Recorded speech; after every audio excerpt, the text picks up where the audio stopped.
The sun is shining, the birds are chirping, the bacon is sizzling. Welcome to the Daily Swole.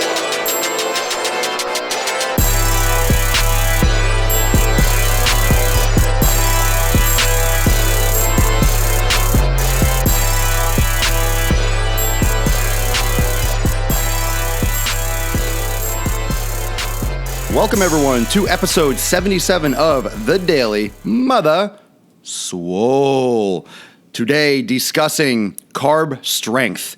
What should you be eating when you're trying to build muscle, when you're going for strength?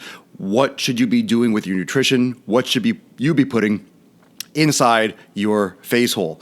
Well, I've talked about this a little bit earlier today in Premium, and I talked about this yesterday and on Snapchat, that when you're doing strength training, and when you're doing your bulking phase or your muscle building phase, that you need more carbohydrates. Going on a ketosis or a high-fat diet. And the reason why I'm going over this again is because some of you might not have heard this at this point, and also because I talk about ketosis and high fat a lot. I love fat. I love healthy, quality, saturated fats. I think they're fantastic. I think it's great for skin. I think it's great for the joints. I think it's great for energy. However, if you're looking for strength training, if you're looking for building muscle, you need to give your body the fuel that's more readily used for energy, and that is glucose. That's sugar, that's carbohydrates. Now, I don't mean candy, I don't mean soda, I don't mean junk food or processed foods. What I'm referring to when I say sugar or glucose are quality carbs that are going to be absorbed and converted into the usable form of energy, glucose, and stored as glycogen.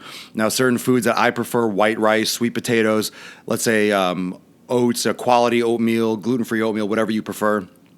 You have to find out the carbohydrates that work best for you. If you have any certain nutritional intolerances, that's something that you could look into. But if you're looking to build mass, if you're looking to build muscle, you need to skew your diet and your nutrition more towards carbohydrates. That doesn't mean that you're eating 90% carbohydrates. It still means you're getting your protein. So make sure you're still getting your protein. Make sure you're still getting your daily allotment or your daily allowance for protein, whether or not that's probably about 0.7, 0.8 to a gram per pound of body weight, depending on your muscle size or your muscle mass. You know, how much muscle you have on your body, the intensity of your training. That's all going to calculate and factor into how much protein you actually need. If you're 300 pounds and you're overweight and you're just walking for cardio, you don't need a gram per pound of body weight. That's too much. More towards 0.7, 0.6 would be beneficial with strength training. And then you work your way up as you develop more muscle tissue, because obviously you have a lot more extra body fat.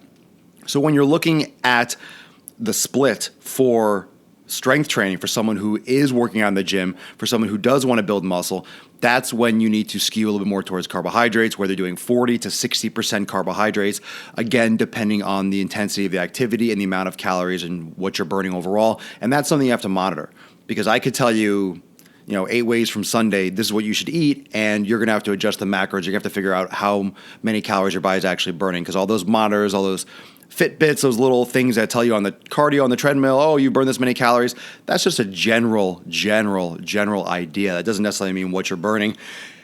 And it doesn't necessarily tell you what you're burning after. They're just taking your body weight and your heart rate, which really is not that accurate for gauging caloric burn, because if you have more muscle tissue, you're going to be utilizing more calories while you're doing that activity. So, and also it comes into play the efficiency, your body's efficiency of doing that activity. If you've been doing the treadmill for a while, it's going to be much easier for you to perform treadmill type activities and utilize less energy. That's why people that are on treadmills a lot or running a lot or go walking a lot might see initial change, and then they plateau, because your body becomes very efficient at doing the same amount of work, utilizing less energy. It's a survival mechanism.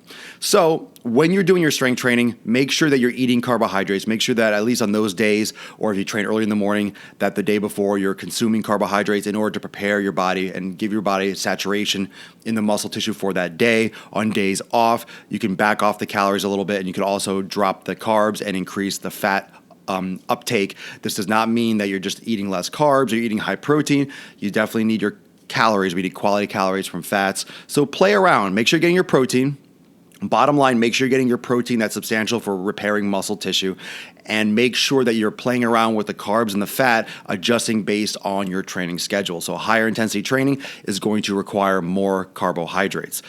whether that's before your training, whether that's after your training, as long as you're getting it, especially after your training.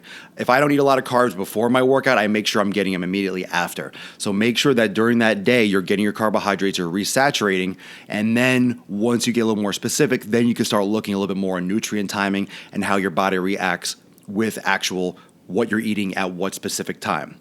Carbs are strength, carbs are muscle, protein helps rebuild, protein's amino acids, and fats are great for long-term digestion. They're great for hormone absorption, fat are like vitamins and nutrient absorption, but you need to understand what your body needs for the activity you're doing. If you're doing strength training, if you're trying to build muscle, you need carbohydrates. If you're trying to lose more weight, trying to shed 5, 10, 15, 20 plus pounds, a higher fat, ketosis style diet may be right for you.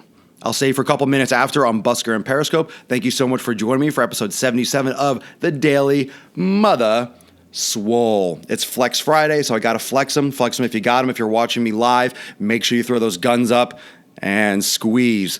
Make sure you stay on point. Make sure you check out my Snapchat at Swolenormous, and you can follow me around the web also on Instagram at Swolenormous. I'm all over the place, but check back here. All the episodes are up on my YouTube channel. I have almost 300 videos. I posted a few more today, a couple more raw, another driving while gaining. I posted a workout video, another one last night, chest and biceps, youtube.com/Swolenormous. Please go there, subscribe, click it, and you'll get notified when I post my few videos. I'm always posting new stuff, so check it out. I'm doing a lot more live workouts. That's super cool. And I will see everyone tomorrow at 12 noon Eastern Time. Peace out. Enjoy your Friday.